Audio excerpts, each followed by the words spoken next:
माझ्या सर्व ताई दादा मैत्रिणींना श्री स्वामी समर्थ. आजचा वार आहे शनिवार आणि इथे ना मी सकाळी सकाळी किचनमधलं लॅप सर्व काही आवरायला काढलं आहे. तर माझा स्वयंपाक वगैरे झाला आणि किचनसुद्धा स्वच्छ घासून घेतला होता. त्याच्यानंतर म्हटलं चला आज लॅपटॉपवरचे जे काही डबे आहेत ते सर्व घासून आणि जे काही नवीन जुने पदार्थ आहे वाळवणीचे ते सगळे उन्हामध्ये म्हटलं वाळत घालूया आणि डब्यांना भरून ठेवू. तरी ते छान असं डबे घासून घेतले, सर्व पदार्थ उन्हामध्ये वाळत घातले, लॅफ्ट सर्व झटकून वगैरे घेतले.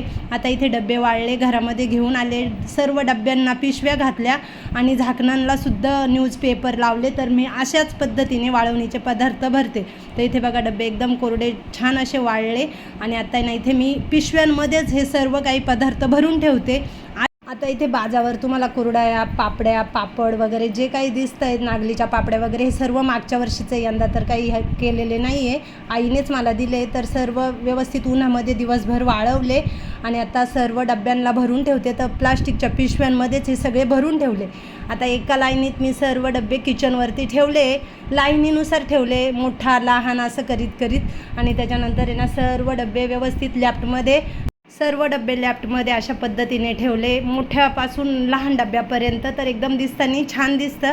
आता डब्यांवरती नावं टाकायचे बाकी आहे, पण मार्कर पेन संपला आहे त्याच्यामुळं आणि मला सापडत पण नाही आहे, एक आहे तो संपला आहे.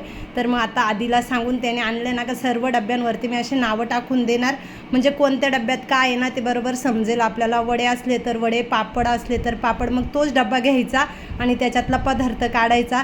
तर मी दरवर्षी अशाच पद्धतीने उन्हाळी पदार्थ वाळून व्यवस्थित ठेवते.